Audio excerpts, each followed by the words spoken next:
eu selecionaria pelo menos, no máximo, umas 5 boas empresas para você monitorar. Que é o BEST, é um acrônimo maravilhoso que um aluno nosso sugeriu e a gente apelidou e pegou pra gente, que são os 5 melhores setores para você começar a analisar para uma carteira previdenciária.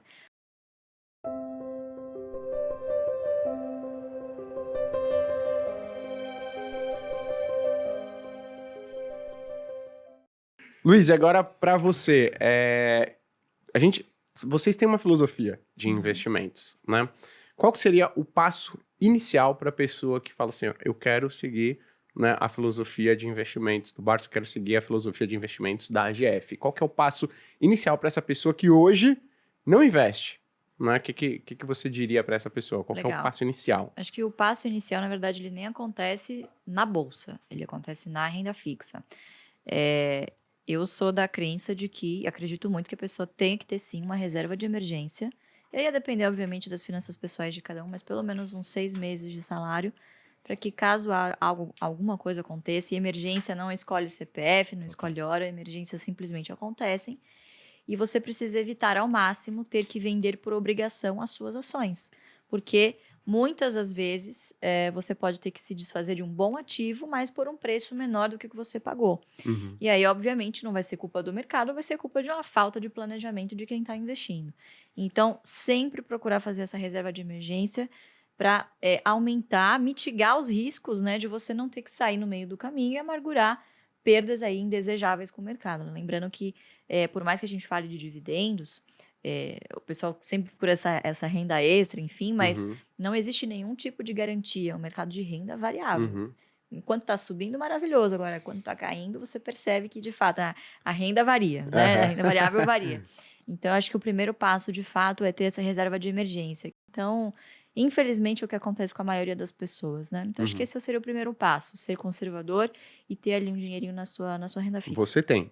Eu tenho também. Isso é uma boa dica. Você tem a sua reserva de emergência separada. Isso, eu tenho a minha reserva de emergência separada. Num banco AAA, enfim, também. Como é uma emergência, e assim, às vezes as pessoas ficam tentando mendigar, 1%. Eu vou para esse aqui, para esse banco médio, que você não sabe nem a Basileia, não fez uma diligência prévia. Eu vou em busca de 104, 105, 106, 109, como, por exemplo, o que aconteceu agora com o Fundo de Reserva de Emergência do Nubank, né? E por causa desses poucos, né? Enfim, desse pouco ganho, a pessoa acaba perdendo um dinheiro que, de fato, ele precisaria de uma liquidez, né? Emergência é como se fosse algo ruim, mas pode ser algo bom. Eu falo o seguinte, se você receber uma proposta, né, de trabalho fora do país, sabe? Se você quer fazer um curso fora, né? Poxa... E aí tá no momento ruim para você resgatar suas ações, qualquer outros ativos que você tenha na carteira, pode ser uma boa você utilizar a reserva de emergência. É um motivo bom também, né? Então...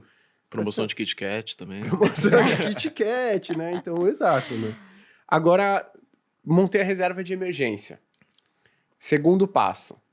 Legal. Segundo passo é começar a analisar, porque acho que o trabalho mais doloroso de você fazer no início é selecionar as ações que você vai acompanhar. Então, imagina um iniciante, nunca viu nada de bolsa, ele chega no universo de mais de 400 empresas listadas e qual perspectiva que você vai ter que essa pessoa vá analisar? Imagina, gente, nunca. Então, eu selecionaria pelo menos, no máximo, umas 5 boas empresas para você monitorar. E por que isso? No início, dificilmente você vai conseguir acompanhar muitas empresas. Eu estou no mercado desde 2014, eu trabalho desde 2012, eu tenho 15 empresas na minha carteira e já estou no meu limite, assim, não consigo acompanhar mais do que isso.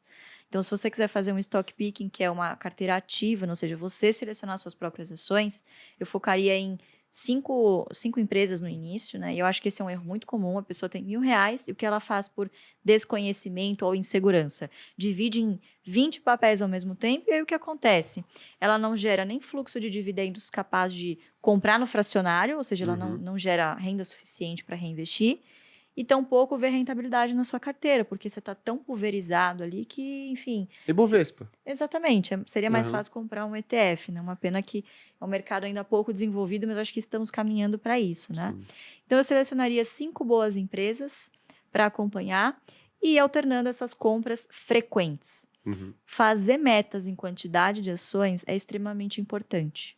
Porque quando você foca na quantidade de ações e não no valor financeiro em si que você está aportando, você percebe que se esta ação de boa qualidade cai, se o preço cai, Com este mesmo recurso, você compra mais ações e chega na sua meta mais rápido. Lembrando que o dividendo é pago em função da quantidade de ações possuída e não do valor financeiro que você aportou. Perfeito. Aproveitando que você comentou, você falou para escolher boas empresas. O que é uma boa empresa, na sua opinião? Legal, quer Manda fazer as bala. honras, Fabião? Manda Não, bala. basicamente, o que a gente procura, né?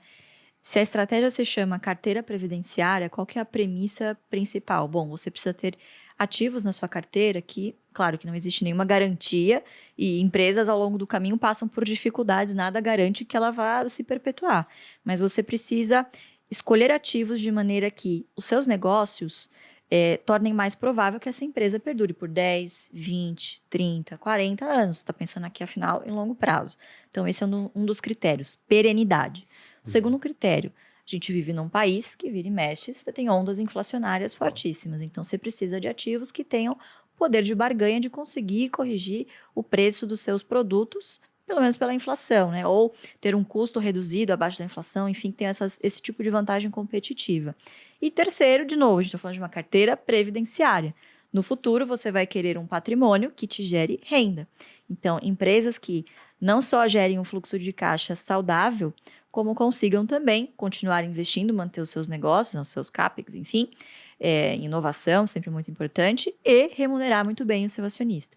Então, quais são, geralmente, claro que não dá para generalizar, não é só fazer o filtro dos 5 setores e sair comprando qualquer coisa, porque, claro que existem exceções. Mas a gente sempre fala muito do BEST. O que é o BEST? É um acrônimo maravilhoso que um aluno nosso sugeriu e a gente apelidou e pegou para a gente, que são os 5 melhores setores para você começar a analisar para uma carteira previdenciária. BEST: bancos, energia, seguros, saneamento e telecom. Perfeito. Repare que todas elas são empresas de serviço cujos boletos no final do mês você não consegue escapar. Então, você precisa pagar o seu cartão de crédito, você precisa pagar o seu seguro saúde, o seu seguro do carro, enfim, né? Então são negócios bastante perenes e que em momentos de crise, geralmente são as últimas contas que as pessoas deixam de pagar, né? Então, enfim, o risco de inadimplência é menor. E nos momentos bons, geralmente são empresas que acabam se recuperando, tem um ramp-up bastante positivo, né? E lembrando que é um porto seguro para momentos de crise na bolsa, né? Então, muito provavelmente vocês devem estar vendo aí, por exemplo, as casas, né, de análise, enfim, recomendando bancos, energia, enfim, que são setores considerados mais defensivos perante a bolsa, né? Perfeito. Perante o índice. Né? Perfeito. E aí a pessoa vai lá, tá começando, fala, pô, legal, montou reserva de emergência. Aí pegou o BEST, filosofia BEST. Aí foi lá em bancos. Ela falou, caraca, tem um monte de bancos. Ela falou, energia. Pô, tem um monte de empresas de energia. Eu não tenho tempo. Essa pessoa, no caso, nesse pontapé inicial, seria uma boa, na visão de vocês, ela começar através de um índice? Ou não? É melhor ela acompanhar um analista que faz esse trabalho por ela, né?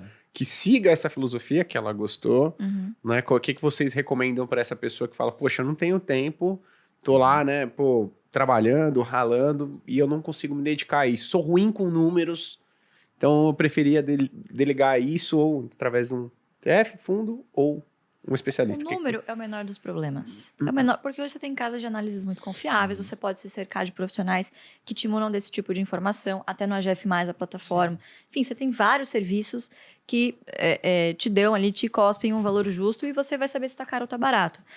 O trabalho mais difícil inicial é você entender se ela é uma boa empresa. Então, você tem que sempre pensar como se fosse na vida real. Você vai comprar uma padaria. Quais características desse negócio você vai avaliar? Poxa, quem são os sócios? Quem são os gestores que estão ali? Pô, você vai lá dar um Google, gente. A gente vive a era da informação, vai no LinkedIn. Pô, alguma coisa sobre a reputação dessas pessoas você vai encontrar na internet, conversar com conhecidos. Então, você vai fazer um trabalho de diligência nesse sentido. E às vezes as pessoas falam, pô, mas eu não tenho tempo. Mas, cara, você arranja tempo para várias outras coisas, muito menos importantes e mais supérfluas do que isso. Você tem que lembrar que é o dinheiro do seu futuro. E você vai pagar um preço muito caro se você, obviamente, não fizer esse negócio direito. Agora, obviamente, isso torna implícito de que você precisa estar disposto a fazer esse tipo de trabalho. Por que aqui a gente não acredita muito em você investir em índice? Porque, infelizmente, não distribuem dividendos e, se distribuíssem, seriam tributados. Uhum. Então, não há vantagem aqui, diferentemente dos Estados Unidos, em que os ETFs, bons ETFs, distribuem bons dividendos e, né, enfim, lá o dividendo já é tributado, mas, diferentemente do que ocorre aqui, não haveria essa vantagem, exatamente. Então, você tem que estar disposto, né, Fabião? Acho que é um acordo com você mesmo de que, poxa, você vai ter que sentar e vai estudar. Isso não acontece do dia para a noite, né? Mas você não pode ficar refém também desses bons profissionais. Você precisa ter uma opinião, uma crítica. Perfeito. Poxa, você, em última instância, você seria sócio das pessoas que estão ali, deste negócio? Entender o que a empresa faz é o mais importante de tudo. Total. E justamente por isso que o BESH acaba sendo uma coisa muito fácil, porque faz parte do dia a dia das pessoas. Poxa, é fácil você entender o que um banco faz. Empresta dinheiro para as pessoas. Como que o banco vai perder dinheiro? Se as pessoas começarem a não pagar. É isso, basicamente isso, entendeu? Perfeito. Então, fazer o feijão com arroz, o simples, bem feito, é tudo que a pessoa precisa, né, no começo, quando ela está começando, para não cair, obviamente, nessas narrativas que de vez em quando o mercado constrói e cria aquelas preferidas e você não consegue se desvencilhar. Quer dizer, quem não tinha a Magazine Luiza 2 anos atrás era Sim. louco, Uhum. né? Então, acho que é criar esse bom senso, esse senso crítico,